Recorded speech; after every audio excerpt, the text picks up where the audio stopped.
See, and I say the reason that you will reach your destination more times than your luggage will is because the airline, and I'm glad that they do, has made it a priority to move the human beings from one point to the other safely.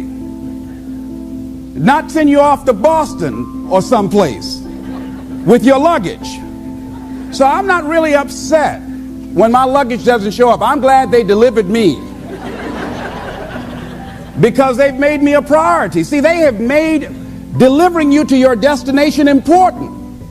So if you want to honor your commitment, whatever you decide that you're going to do, make sure you make it important. Make sure it is priority. Keep it before you. The other thing is, whatever that you want to do, whatever you want to begin to create and beginning to manifest your greatness and strengthening your level of commitment, and it's really exercising your will, find something that you want to do on your goal, one action step, but make sure it stretches you, that it challenges you, but it's doable, that you can do it. This year I decided that I was going to exercise. So I started out doing just 10 setups and 10 push-ups. I know I can do that and not get upset about it. I can do that without thinking. So I started out small. Now I'm up to 50. But if I try to do 50 starting out, I wouldn't still be doing it. So I started doing it in manageable segments. Do that. And that strengthens your will. So my commitment now is strengthened and fortified by the activity of actually doing it. So now I can expand and build from there. When I decided to begin to manage my money differently, and I started saving 5% of my money, then I increased it to 10%, then to 15%. So now I have disciplined myself to live off 75% of my income. I took discipline to do that, but I started watching how I was spending my money. I started keeping a log and following myself. So you want to begin to find something that is manageable, that you know that you can do.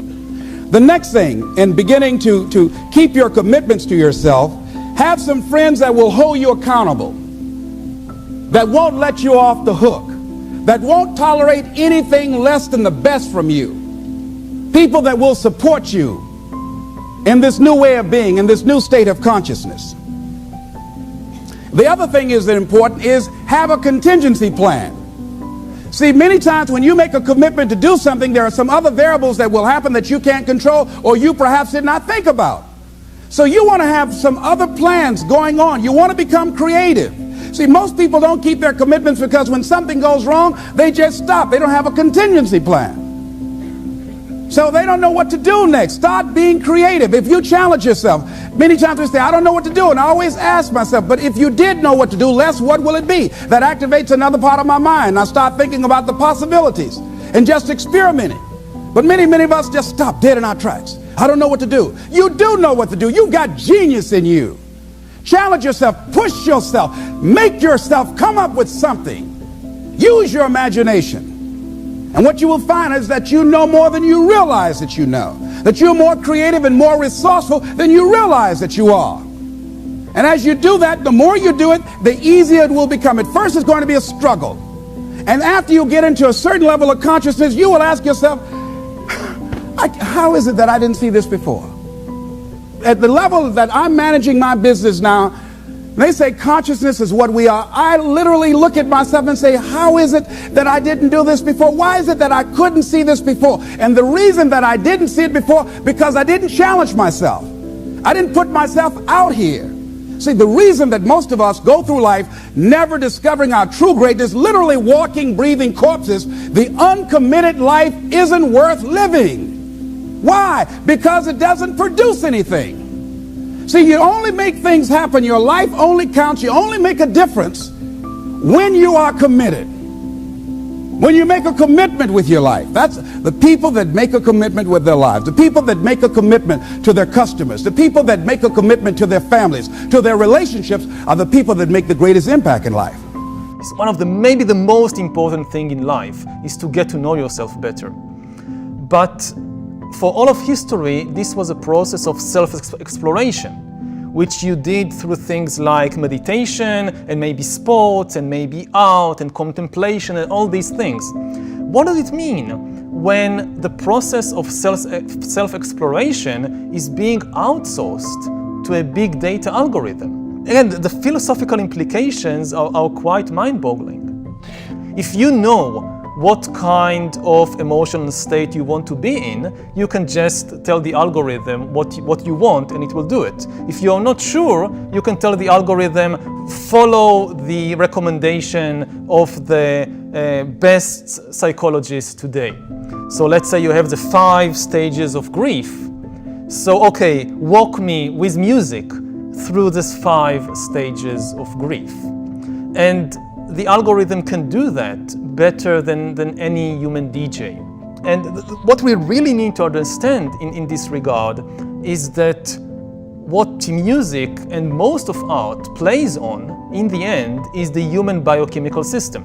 At least according to the dominant view of art in the modern Western world. We had different views in different cultures, but in the modern Western world, the idea of art is that art is above all about inspiring human emotions. It doesn't necessarily have to be joy. Great art can inspire also sadness, can inspire anger, can inspire fear. It can be a whole palette of emotional states, but art is about inspiring human emotions. So the instrument artists play on, and whether it's musicians or poets or movie makers, they're actually playing on the Homo sapiens biochemical system. And we might reach a point quite soon when an algorithm knows this instrument better than any human artist.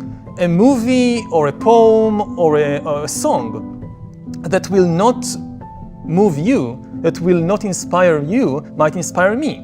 And something that will inspire me in one situation might not inspire me in another situation. And as time goes on and the algorithm gathers more and more data about me, it will become more and more accurate in reading my biochemical system and knowing how to play on it as if it was a piano. Like, okay, you want joy?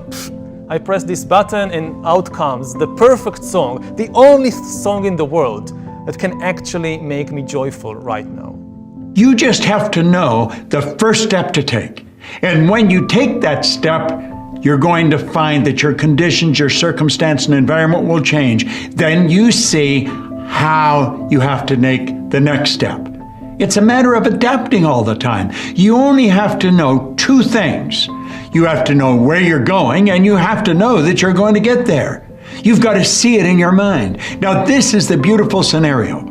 This is what it's all about. Save that in your mind and think of it often. Think, every time you think of your goal and you're trying to figure out how you're going to do it, think of that vertical wall of ice. What's the next step? That's all you really have to know. 1 step at a time.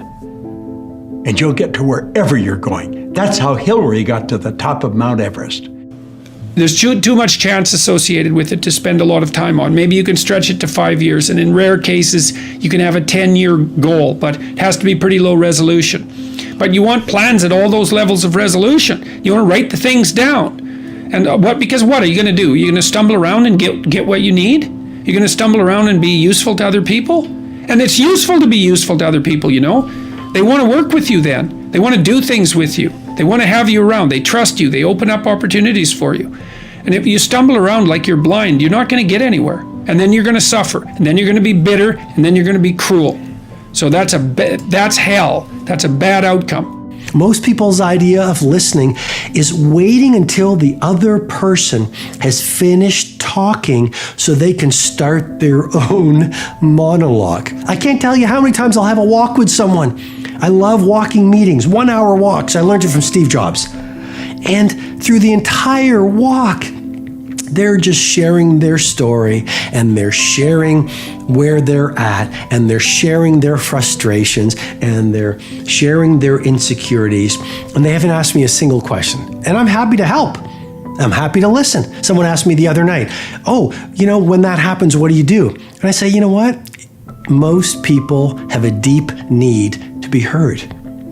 And someone who talks and talks and talks and talks is generally a child who had parents who didn't give them a lot of time. And they didn't give them a lot of attention, and they certainly didn't give them very much listening. And so adults are nothing more than deteriorated children, and adults are often children in grown-up bodies. And I see that, and I simply am very happy to be a listening ear for them. I'm very happy to give them the listening they are longing for. And I just feel in that hour, I can be an instrument of service to them and helpful to them by listening. Point I'm trying to help you calibrate and hardwire in as a daily protocol. Be one of the rare air few, one of the top 5% leaders on the planet who really have dialed in to listening, not from your head, but from your heart.